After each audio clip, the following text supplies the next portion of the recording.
وخويا حكيمي كنت هاني مع راسي حتى قال لي راسي عصب 100 مليون مصري. انا اش قلت غير الحقيقه. قلت صافي الموزمبيق دفع الثمن ديال التصريح اللي قلت. الموزمبيقيين ما فاهمين والو مساكن. قالوا لي دعيناك الله. من بعد الماتش نعم سيدي مصر رابحه بواحد كيما العاده. كنتسناهم يطيحوا يمينا ويسارا. طاحوا لا دايريني في البال.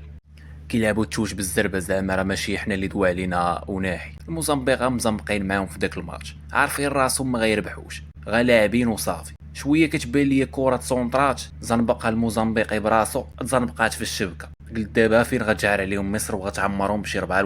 مشيت نجيب كاس ديال الماء من الكوزينه اتا كنسمع المعلق يقول طبعا لو عايز اتحدث عن نجوم مصر وتاريخ مصر الكبير في كأس افريقيا وطريقة لعبنا الممتعة. اوبا والموزمبيق تسجل الهدف الثاني.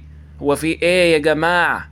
وبقوا فيا مساكن كانوا غيربحوا ب4 ويطلعوا عليا. عز الدين وعندي لك واحد الخبر بحال الصاعقة راه منعوك تلعب في مصر مستقبلا. لا ما تقولهاش تفو طاحت صاحبي. كان الحلم ديالي نلعب في السيراميكا والانتاج الحربي. واش تا ناحي الصقوعيه فين وصلاتك اخرجتي على مستقبلك.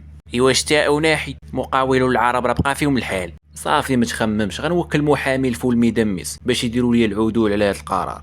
ودابا ندوزو لخوتنا الجزائريين تعادلوا مع الاسف. ووسائل الاعلام الجزائريه كتحمل المسؤوليه لفوزي القجع لانه هو المسؤول عن التعادل امام انغولا بالاعتبار ديالو السبب الرئيسي في الارتفاع نسبه الرطوبه وتراجع مستوى الركائز الفريق مع زياده وزن رياض محرز. وها كيفاش كيتخيلوا اللاعب اللي ماركا عليهم. هما كانوا غيربحوا الصراحه ولكن ما حسبوش لهم واحد البيت واعر مع الاسف الشديد المشدد.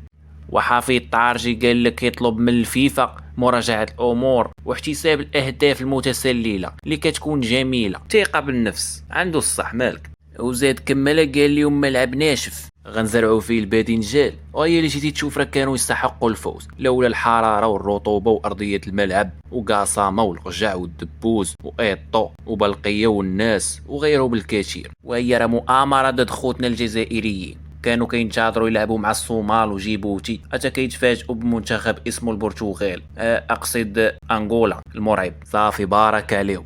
دابا ندوزو المنتخب الهريسه حتى هما خسروا مع الاسف.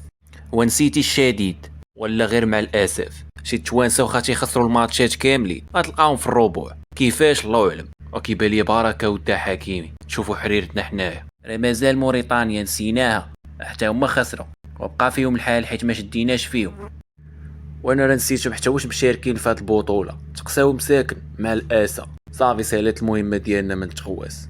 وكنقول لخوتنا العرب ما تدوش علينا راه كنا ضاحكين معاكم. اي ضاحكين معاكم راه ما غنلعبوش مع تنزانيا بوحدها راه مع شمال افريقيا. دخل الحمام بحال خروجو.